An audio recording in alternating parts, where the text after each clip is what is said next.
Let me get my volume up. There we go. Sorry it's so late, but what can I say? You know how I am with the schedule. I found this in the library while I was waiting for them to get my other book from the basement. Most of my books that I like are in the basement. A World Transformed, Slavery in the Americas and the Origins of Global Power. Somebody said I write too much about black, but we got to deal with this because this is the way this society is a plantation, was a plantation society up until 2020. We're transitioning into something else. Um, it could become techno feudalist. It could become, but technology is giving us an opportunity to either be re-exploited again if we don't create and develop independent institutions and systems like I did with the Connerson Center. And there are a number of people who have institutions. I don't want to name, they might not want me to name them, but I watch a lot of different ones. I miss Matt Christman. He had something, it was good. This is Revolution has something that's good. They're building institutions. And this is what we need to do to move us more toward a humane society. Because plantation societies are not humane. They're physically brutal in the way that they force, of course, you to do what you don't want to do, and you get no benefit from it. One group. The other group has ultimate power and it perverts them. There's mental and psychological brutality, inhumanity, and insanity on both sides.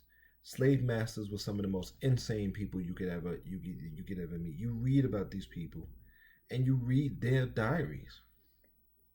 People are insane, and a lot of the global elite are insane. They have no connection to reality, other than they know they have power, and they know that we're on the bottom, and there's chaos.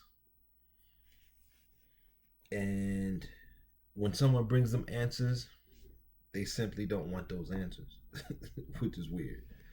Okay, so let's start reading. I'm going to read this chapter on freedom, demanding freedom, because I think that's what we need. We need freedom. And freedom is basically, freedom doesn't mean you make a lot of money. Freedom doesn't mean that. Freedom means you have the power to expand yourself as much as you want, as much as you can. It's not even as much as you want, as much as you possibly can in this society, in this cosmos. It means you have access to resources, food, water, soil, those kinds of things. That's what freedom means. Right? And every human being has to have it. If every human being in your society, if every citizen in your society doesn't have it, then you have an unstable society. Everyone should have freedom. So, what is this thing in front of me? I don't like that. Okay. Hope you didn't see that. The late 18th century pioneering advocates of African freedom left a literary account which spoke for millions who lacked a formal political voice. But they had their own means of asserting their hopes. They too wanted something different, something better for themselves and for others. For many enslaved people, physical escape seemed the only realistic route to freedom. It is true that a fortunate few were indeed emancipated by owners.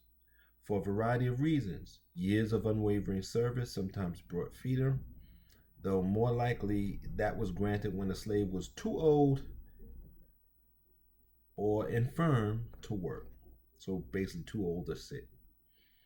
Occasionally, masters freed people for personal, intimate reasons. Slave lovers, partners, and their children were sometimes freed on a master's death. One Brazilian slave, Candido, was promised freedom on his master's death, but on condition. During this entire period of my life, he should not attempt to free himself by legal means, even if he possesses the money. A few were freed by benefactors impressed by their industry or potential. Some masters promised freedom if the slave could save enough to buy their own freedom, i.e., effectively to emancipate themselves by raising their commercial value. Equiano was just one, paying 47 pounds to his Quaker master in Montserrat in July 1766. Money he had accumulated from his astute commercial dealings working as a sailor throughout the Caribbean, buying and selling goods as he stepped ashore from one place to another.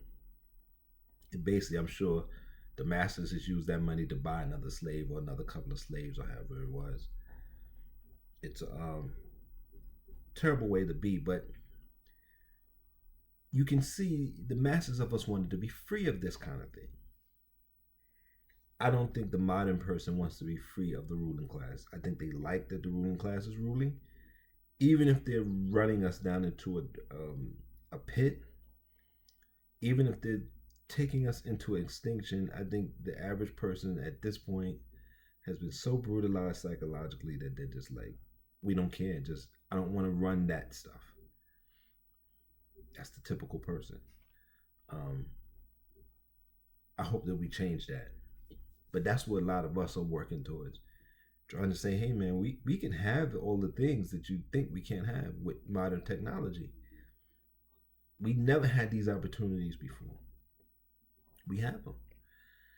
The enslaved placed enormous importance on freeing themselves and, when they could, other relatives, and went to remarkable lengths to secure a loved one's freedom. But freedom never came easily. Political freedom, formal emancipation, came many years after the pioneering African voices demanded it. It was always concealed in great reluctance, and sometimes only after conflict and warfare, by one colonial power and one national state after the other. The process of emancipation spanned the century of Haitian uprising of 1791 through the Brazilian emancipation in 1888. But wherever we stood to drive for freedom, it was helped, hastened, or even made possible by the actions of slaves themselves. Many, however, were not prepared to wait, and throughout the entire history of slavery found their own solution. Many simply ran away.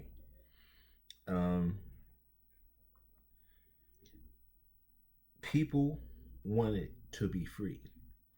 People helped their loved ones. Now, this helping your loved ones happens in every community, and it happened in the black community up until the 1970s. Once the government killed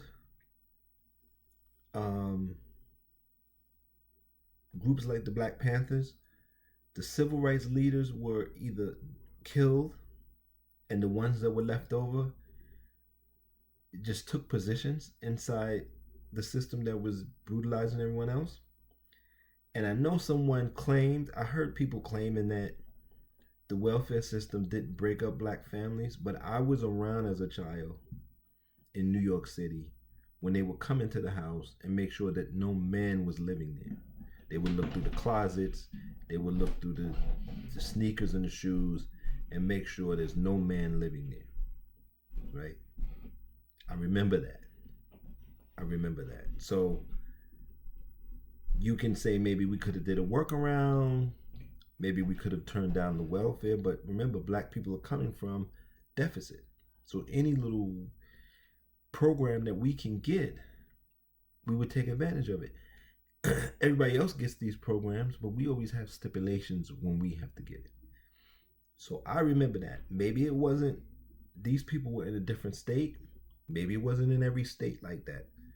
New York City, it was like that. So they definitely destroyed our families. And then after that, with the crack era, they just locked up the men and put them in cages for decades. Sometimes 2 generations went by. These men were in there. They're getting out now, But you know, from the first days of slavery in the Americas, slaves ran away. This has also been true of the earliest slave societies. The local Indian slaves who were familiar with the topography could escape more easily. Africans too ran away. They escaped from their captors in Africa. They tried to escape the horrific confines of the slave ships, even to the extent of throwing themselves overboard in mid ocean. And they ran away in all the American slave colonies. Americans who also fled when they were taken as slaves to Europe. Runaways fled for a multitude of reasons: to seek out a loved one, a child, a parent, a family, partner, or friend, to escape the oppression of daily life and work. And some simply struck out to be on their own. It's amazing that we've gone from that to now. All black people care about is a job. You know, if you ain't got a job, they don't want to hear it. If you work for yourself and don't make a certain amount, they don't want to hear it. If you work for yourself when in black community, you have to be a millionaire and working for yourself. If you work for yourself and just make a regular salary, like what is that? What is that you work? What is that LLC you got? What is that? Job. I mean, I think in the last 2 or 3 years, it's becoming more common because now they see you can get LLCs and there's tax codes that help you. I think the pandemic really opened up black people's mind to LLCs and working for themselves. But working for yourself as a black person is tough because you don't have the support. Because we don't have the family thing anymore. We don't have the connected. We don't trust each other because of COINTELPRO, because of the crack era, because of all of these things. Agents put in the community to destroy things and disrupt things. We don't have the trust. So it's tough. It's tough. And if you are in an organization, I know people say, well, we need to get organized and we need to be part of organizations. If you are in an organization, there's agents in that organization. Some of them are paid. Some of them are agents and don't even know it. But there's agents in those organizations and they're watching you and they're taking notes. So you have to keep that in mind. And it's fine because we're watched anyway. Everybody's being watched. There is no privacy. If you think there's privacy, I got a bridge in Brooklyn I can sell you. There is none. What else did I want to say about the reading? I think that's basically it. We'll leave it here. Remember to hit all the links. Show support. If you want to become a sponsor, you can also give directly. I think you can donate. I've been doing shorts, little video poems, and I have enough. I think I'm missing one thing to become monetized. But with me, I don't have enough subscribers. And I think I don't really have enough subscribers. That's more the thing of it. I need at least 1,000 subscribers. And I think I was watched or something like that. But I basically use this mostly because I have a Patreon page. So you can see my videos on my Patreon page. And all the videos that I put here, you only see half. So the other half, all of my videos on my Patreon page. Half of them are on YouTube. So, what else do I want to say? I think that's it. Take care of yourself. Be safe. It's going to be a very, very hard summer. Very hard summer. Unless somebody really wakes up and realizes, man, we need to do something different. We need to go back to 2020, to the actual official Great Reset, and get this reset going again. A reset, I guess. Because the Great Reset is still going. It just was grinded down because people fought it back a little bit. So we need to clear all the muck out so we can do the Great Reset and move forward. Stay stimulus packages, child tax credits, so on and so forth. Take care, be safe, and see you in the next video.